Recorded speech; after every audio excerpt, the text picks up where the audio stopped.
What if I told you Jesus came to abolish religion? What if I told you voting Republican really wasn't his mission?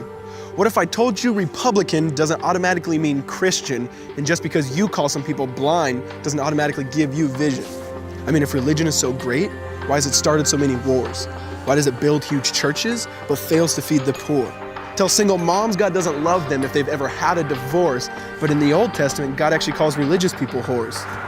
Religion might preach grace, but another thing they practice, tend to ridicule God's people.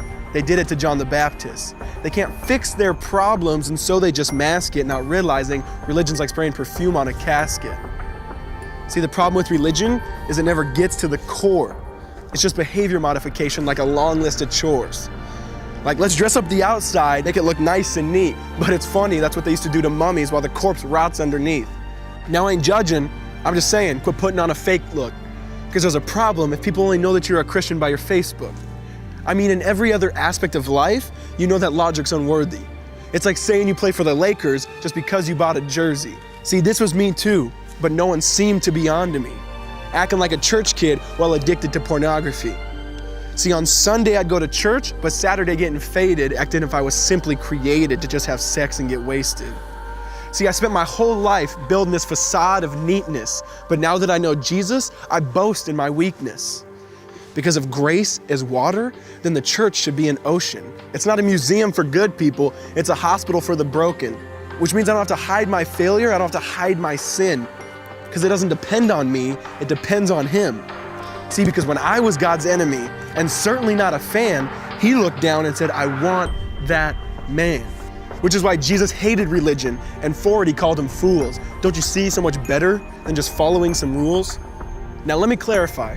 I love the church, I love the Bible, and yes, I believe in sin.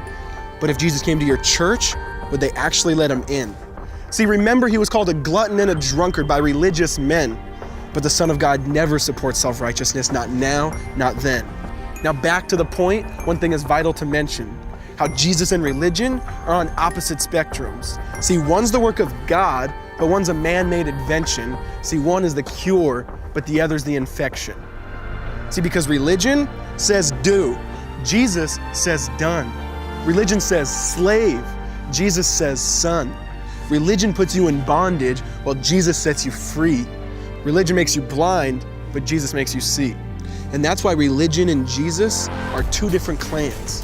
Religion is man searching for God. Christianity is God searching for man. Which is why salvation is freely mine and forgiveness is my own. Not based on my merits, but Jesus' obedience alone. Because He took the crown of thorns and the blood dripped down His face. He took what we all deserved.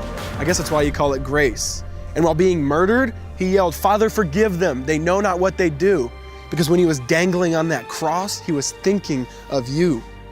And He absorbed all your sin and He buried it in the tomb, which is why I'm kneeling at the cross saying, come on, there's room.